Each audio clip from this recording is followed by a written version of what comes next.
It's usually a very strong instinct that feels as if I'm going on a road trip with a really fun friend or something. It's I would say like a reckless feeling, but a good recklessness. Like, oh, we're going somewhere. Where are we going? That's the feeling. You did something that was the polar opposite. You lived with not just with the book, but the people in one form or another for a decade. These people, some of them grew up. They changed. They went to jail. They died. They got out of jail. They got out of jail. That's how long it was. And then something else happens. You publish the book. They read the book. You continue a relationship. How does that work?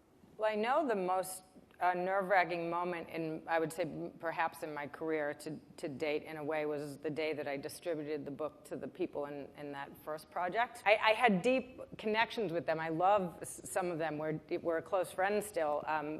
But I was about to say, this is about another thing. You know, what we experienced together was in the service of many things happened, but my ambition for that. It's instrumental. It was instrumental. They've become characters in a book.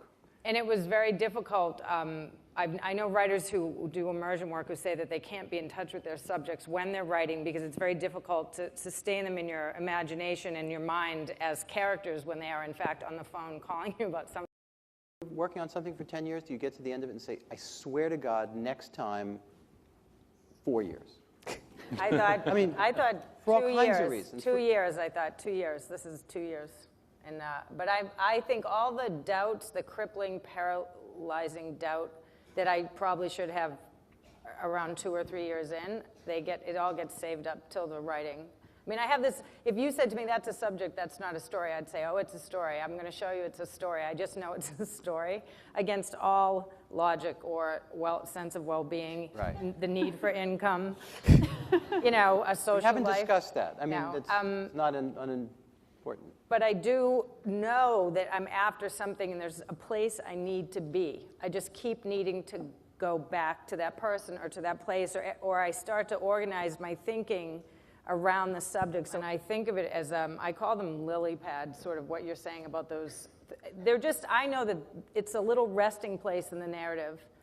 So if I were a little frog and I needed to rest in a big pond, I have a lily pad where I can hop onto it and I can, it's a scene, it's a gesture that I witness, it's some character detail, and those tend to lift off if they're keepers. You know, when I finally write that, I can go forward from those, and then a lot of them are dead ends.